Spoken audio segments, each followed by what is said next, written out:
I study a lot about the Tao, yielding, surrendering, the yin and the yang, positive and negative forces working together. It follows me. It's kind of the way I walk.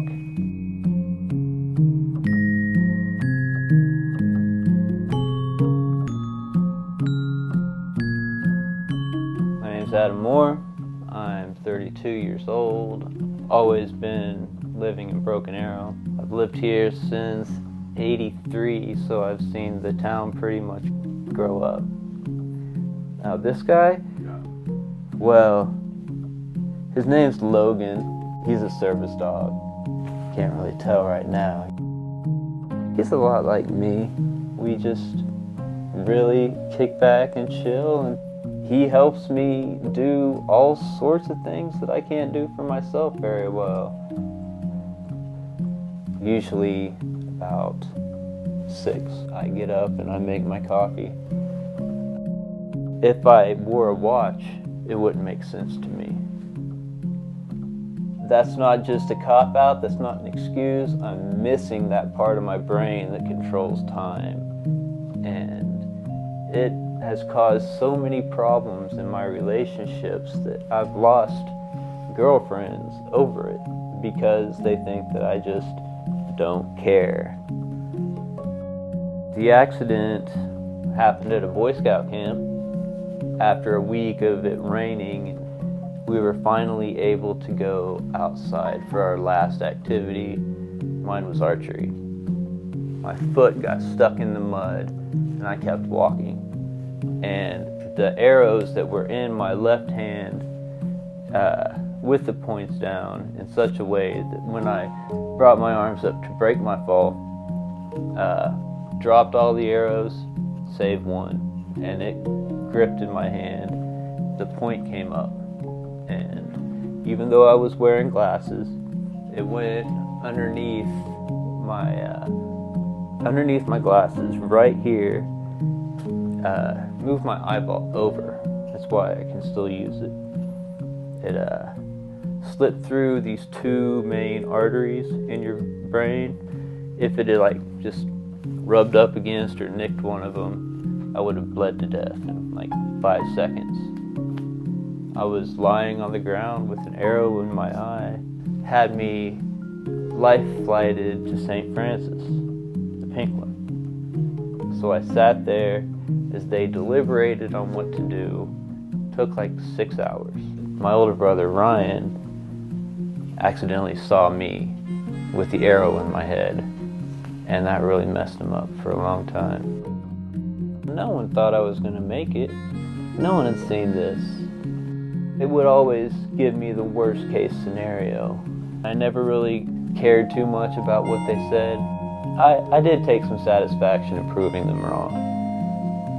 Not just to prove them wrong, but to prove to myself that there's still hope. There's something more going on here than just recovery. As far as the wheelchair goes, I just started getting into this thing off and on about 4 years ago. And that has to do with the spinal surgeries. Right now I'm at what I call the 50-plus club of surgeries.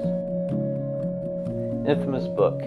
Wrote it in the 4th grade, got published in the 5th grade. It was autobiography about the things that I went through.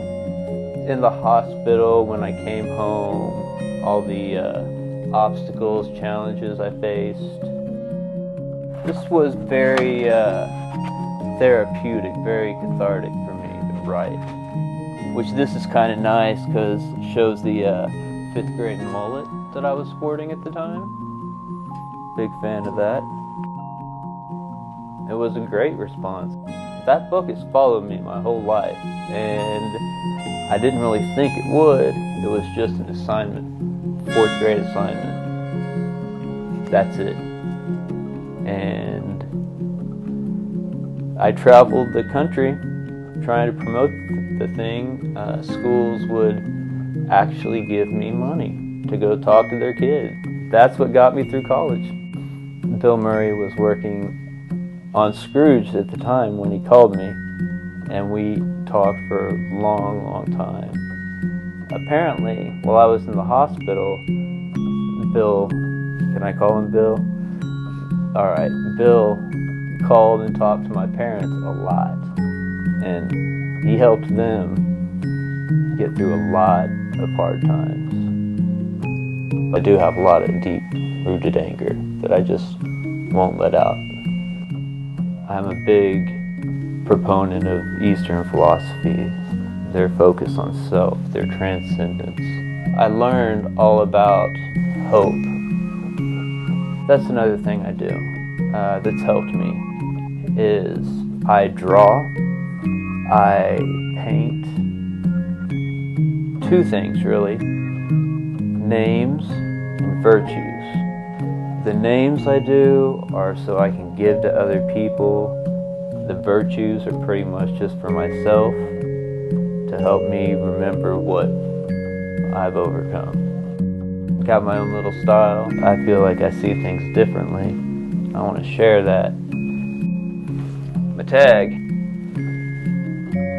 says GIMP. GYMP. For me, it's not derogatory in any way, and I feel that, well,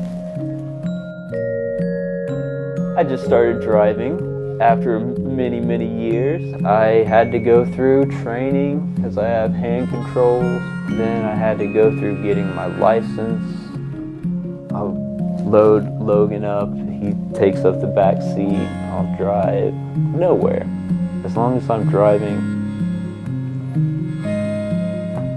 there doesn't need to be anything more than that.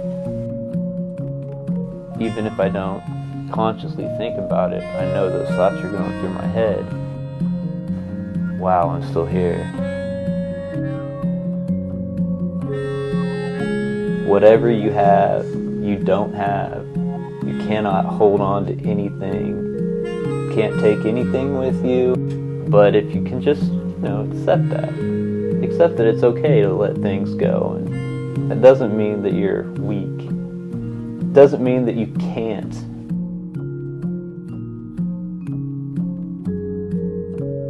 And there's nothing wrong with that. At all.